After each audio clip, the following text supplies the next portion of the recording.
My name's Barrett Brown. My family and I bought our tree farm here, Snoosville, we call it, Snoosville Brown Family Tree Farm, about 30 years ago. So the tree farm is about 15 minutes outside of North Plains, at the very north edge of Washington County. Tree farm is right about 110 acres. This popped up on our radar really as more of as an investment opportunity. Fortunate for us, this place was a mess. Otherwise, we could have never afforded it. What we really bought ourselves into was a Scotch broom and big leaf maple farm. So over time, the short-term economic value of this timber became a little bit less important to us. As the property developed, we started to kind of enjoy the recreation value of the property a little bit more. With the knowledge that we gained right off the bat about what was happening in the woods, kind of a sense of pride about what we were delivering to the natural environment and our community. These three values now kind of share time on the table between recreation, the economic return of this timber, and the wildlife and ecosystem services we are able to provide. First management activities were just trying to recover from quite a bit of neglect, quite a bit of brush problems. One of the first things we really started to appreciate about the property was the recreation potential. We had enough ground here to start to develop a bit of a trail plan for the property. So this little bluff, kind of grotto, the previous owner had left these trees here and turned into a really special feature for our family. This is where we come to meditate on our good fortune here, maybe think back and remember family members who we've lost, and just a chance to get away. The place will always probably leave as is.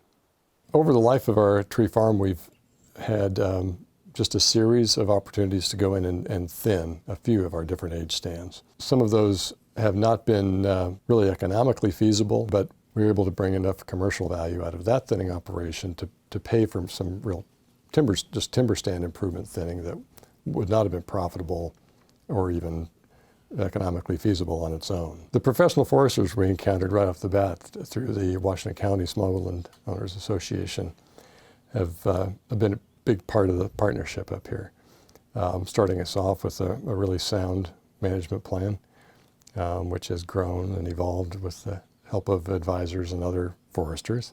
I think we probably have an alphabet soup worth of collaborators behind our success up here so far, from the County Small Woodlands Association, Oregon Small Woodland Association, the NRCS, the Farm Services Agency, Tualatin River Watershed Council, Oregon Watershed Enhancement Board. One constant has been the Oregon Department of Forestry.